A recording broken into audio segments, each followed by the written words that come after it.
Et s'il n'y avait jamais eu de marée d'un océan à l'autre sur Terre? Oh, des cailloux. Des côtes méconnaissables, des écosystèmes bouleversés.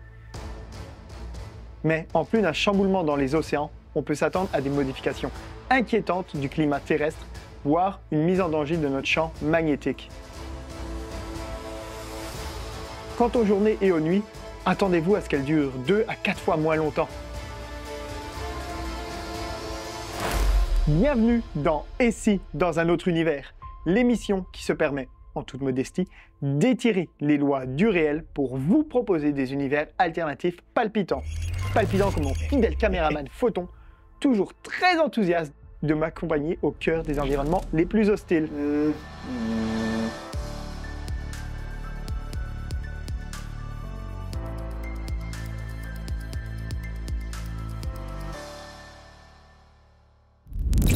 Dans les épisodes précédents, nous avons visité une Terre à l'inclinaison rocambolesque, ainsi qu'une autre où les plaques tectoniques ne s'étaient jamais déplacées. D'ici à la fin de cette série, nous nous attaquerons à faire revenir l'ère glaciaire, à modifier notre gravité, ainsi que jouer avec la concentration en oxygène de notre atmosphère. Mais aujourd'hui, on va surtout se mettre à dos tous les surfeurs, parce que nous allons étudier une Terre sans marée. Oui, je sais, Photon. Que ferions-nous sans cette douce respiration des eaux? Comment pallier à l'absence de cette constance qui berce l'âme des habitants des côtes? Mais tout d'abord, qu'est-ce qui provoque ces fameuses marées? Les marées, c'est un bras de fer entre deux forces titanesques. En tournant sur lui-même, le système Terre-Lune provoque une force centrifuge, comme lorsque l'on tourne sur nous-mêmes en tenant un seau d'eau à bout de bras. L'eau terrestre est projetée loin de leur centre de gravité commun, le barycentre. Sauf que la Lune, avec sa propre gravité, a son mot à dire. Elle tire à elle les liquides, beaucoup plus malléables que le solide, et cela crée un renflement du côté de notre planète qui fait face à la Lune. C'est la première des marées hautes. La première, car un second renflement apparaît de l'autre côté à cause de la force centrifuge.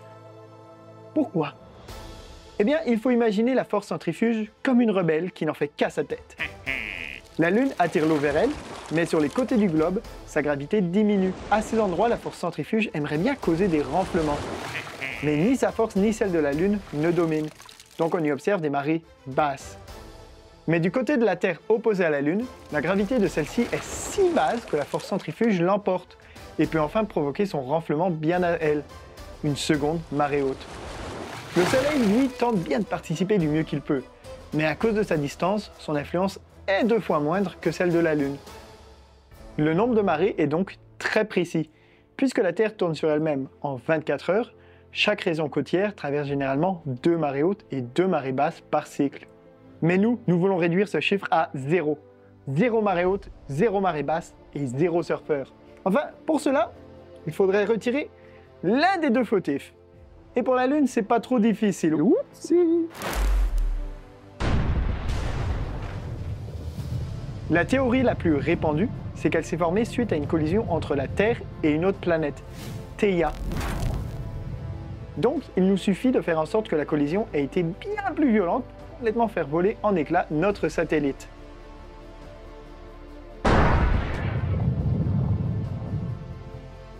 Ce qui nous arrange, c'est que ce choc plus puissant va également propulser la Terre plus loin du Soleil. Cela minimisera ainsi les marées solaires. Mais si nous voulons rester en vie, il faudra malheureusement faire preuve de modération. En effet, la vie n'est possible dans nos systèmes solaires que dans une mince bande connue comme la zone habitable.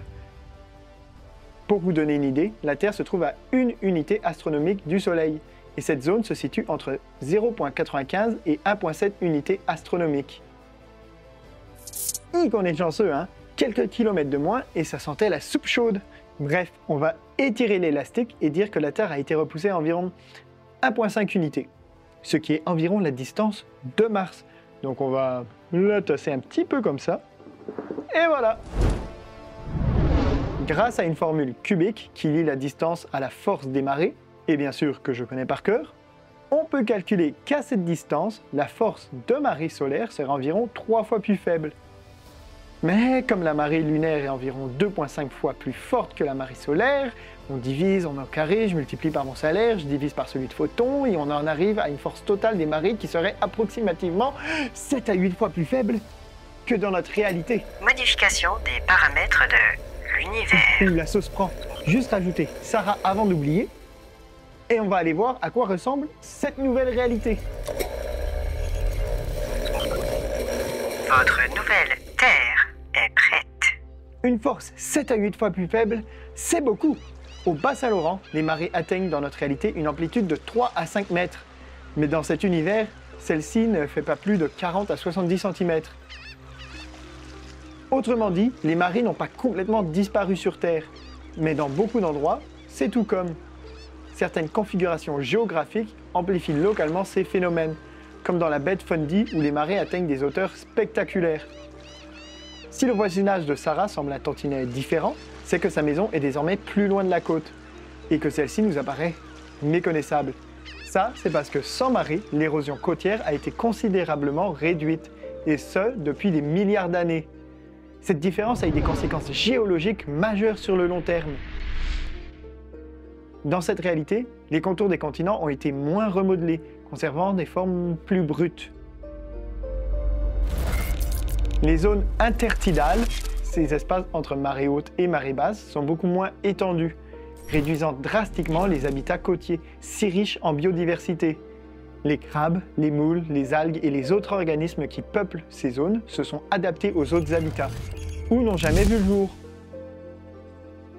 De plus, avec des zones intertidales et des estuaires moins développés, les surfaces de sédimentation ont été réduites. En plus d'une régénération naturelle affaiblie, le ralentissement de l'érosion influence la redistribution des sédiments vers les fonds océaniques. Et c'est là que ça devient problématique.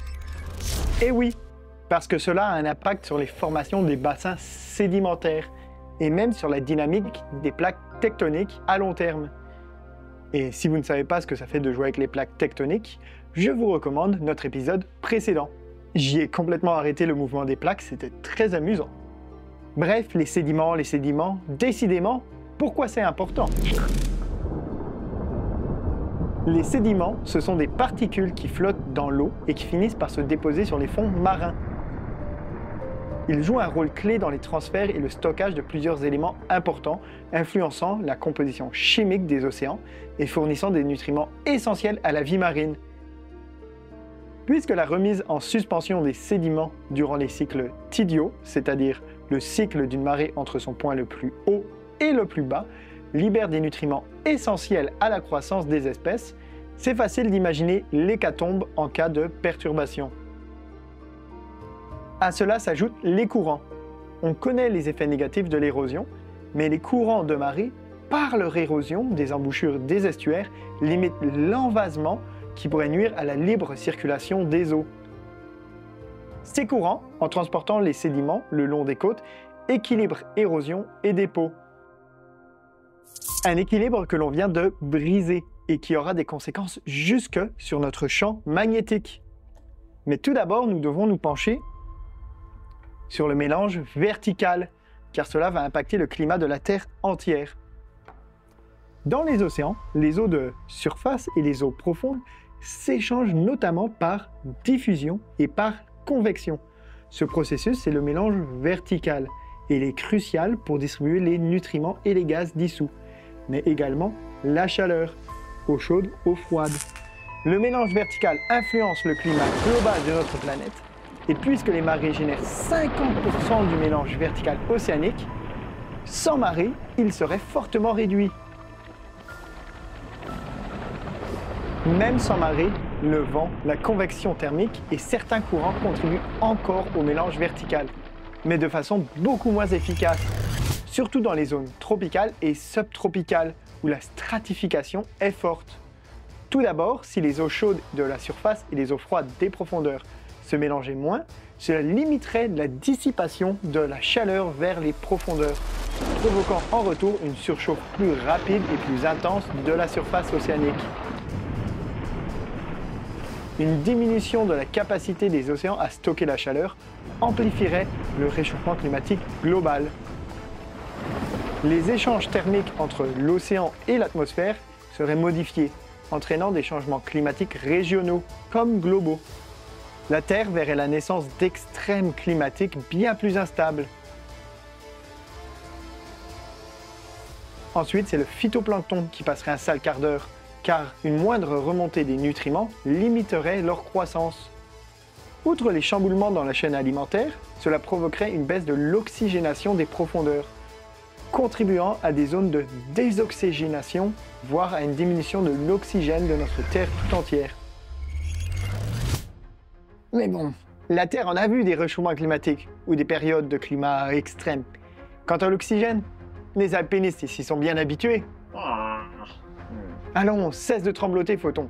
J'ai bien hâte de découvrir cette nouvelle réalité parfaite. Alors allons y jeter un coup d'œil sur le terrain.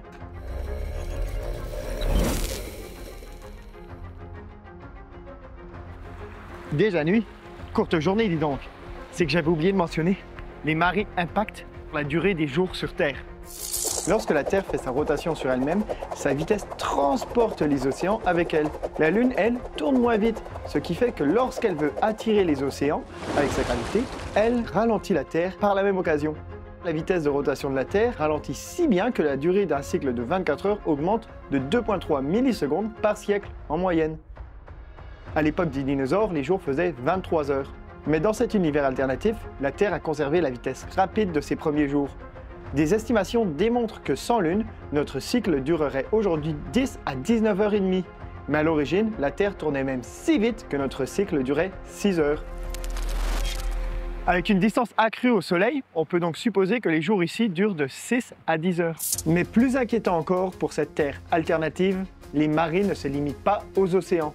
Elles provoquent aussi des déformations élastiques du manteau terrestre et même du noyau externe liquide. Ces déformations induisent des mouvements dans le noyau de fer liquide, essentiel au fonctionnement de la géodynamo générant notre champ magnétique. Le champ magnétique, c'est ce bouclier invisible qui nous protège des radiations cosmiques et du vent solaire. Et sans ces mouvements du noyau, celui-ci pourrait être affaibli, voire instable. Un champ magnétique plus faible exposerait davantage notre planète au rayonnement nocif, augmentant le risque de dommages aux molécules biologiques, notamment l'ADN. Ah! Ça commence à picoter, un Photon! Vaudrait mieux pas rester ici trop longtemps.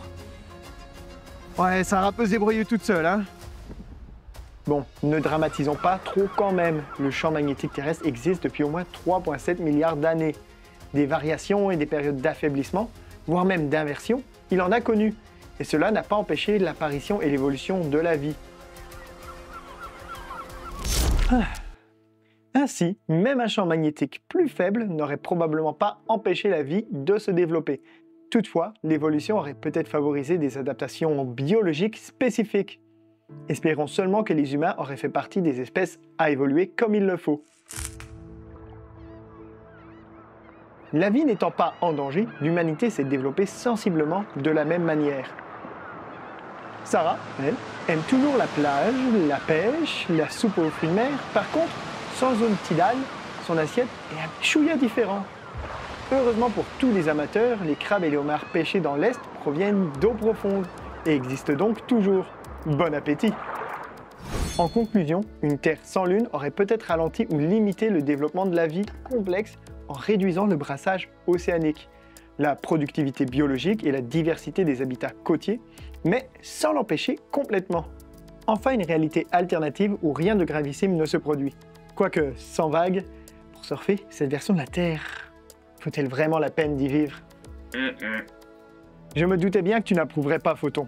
Eh bien, tant pis! C'est un autre échec.